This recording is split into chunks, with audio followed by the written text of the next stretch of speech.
Hey everybody, welcome to the Outdoor Channel. Welcome back to the campsite. We are at Fish Lake Beach Campground in Volo, Illinois. It's about an hour or so north of Chicago. Sorry if they got some background noise. They are playing bingo at that pavilion over there. But this is a pretty nice campsite, and we've gone ahead and done a couple of upgrades to the camper in the off season here. Now, this being a 24-foot camper is kind of that small to medium-sized camper. Not a ton of room in the kitchen. Let's go ahead and take a look. We're going to replace this handle here coming soon.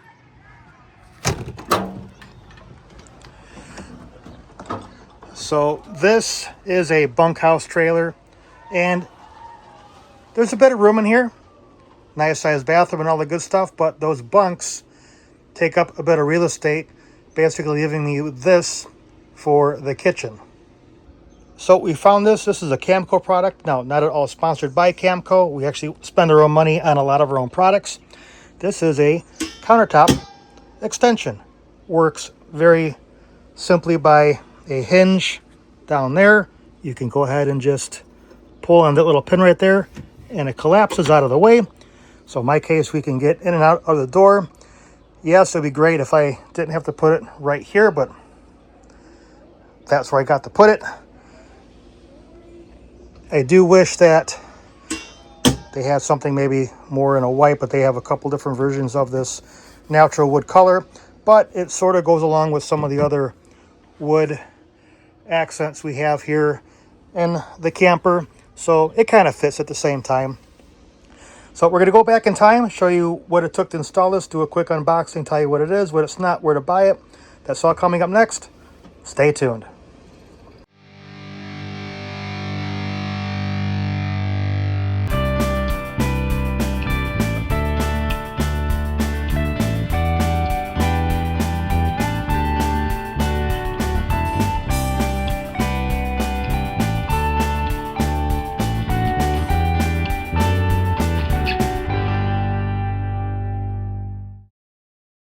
All right, so getting to an unboxing or an unpackaging here, I guess.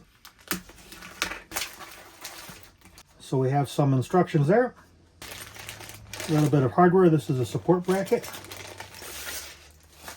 And the countertop extension itself. You can see it has the built-in hinge. Within your hardware bag, you have some screws, and your bracket has a built-in spring to keep it from bouncing back on you when you have it in use. As far as mounting locations, you can do this a couple different ways. Again, you have the hinge that's here. You can certainly mount that up underneath your countertop if you have a lip available to you, so something that would look like that. Or, throw that down a little bit, you can mount it under here somewhere, in either case having the ability to close up like this. And again, if you're here, it would close up like that. As you're getting ready to drill, kind of take note as to what you're drilling into. Make sure there's no wires or anything behind the wall that you're drilling into that you might pierce. Of course, it's RV material, so I don't have a ton of meat here. I definitely have a lot more meat up here on the countertop, so I'm going to probably drill into the bottom of this versus this if I drilled into here. And I'm going to have to put a couple screws no matter what. I may have to come behind it, maybe reinforce it with something. So things to keep in mind as you get started here.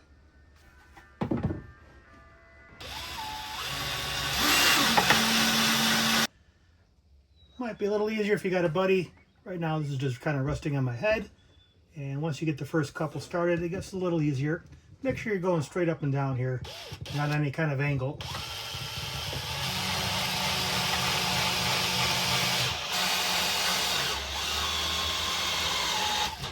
Within the instructions, they give you some examples of how to measure where this bracket is going to go. They give you a template and a guide. This first part, in my case, is measuring a distance from the back of the counter here to the front of the counter extension. So if I line that up, I'm pretty much at 1 inch. 1 inch for me means I'm looking at template D. If I go to the next page, there's template D for me there. That's where I need to drill my holes for my bracket to support this. And these two holes here for D are where my holes are going to be lined up for my bracket.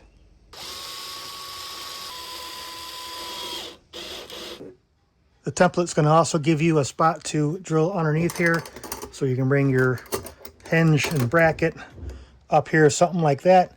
Now, just for my own sanity, I'm going to grab a level, make sure that your camper is also reasonably level, so that when I do this, I know that I'm at least close to where I should be.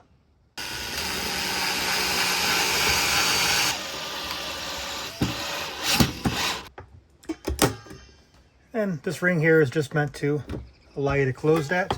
Now, I am finding that I did make a few adjustments here off camera, depending on where you mount these screws.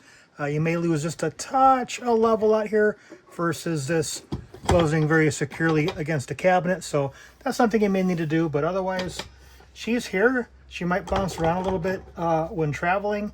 You can go through, maybe put a strap or something on there if you think you really want to, but I think she's good to go.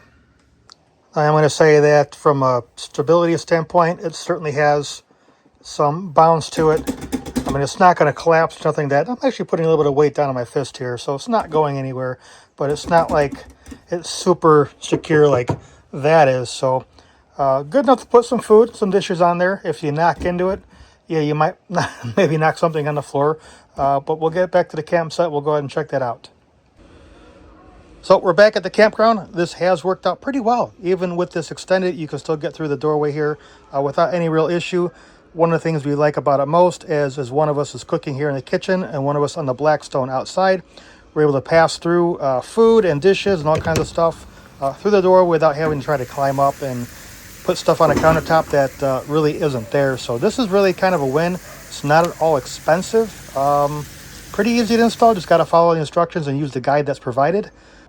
And with that, that's going to wrap up this video. Hit the like, subscribe, helps the channel out quite a bit. Again, we buy a lot of raw materials here, so the likes and subscribes and the views help out quite a bit. We'll see you next time.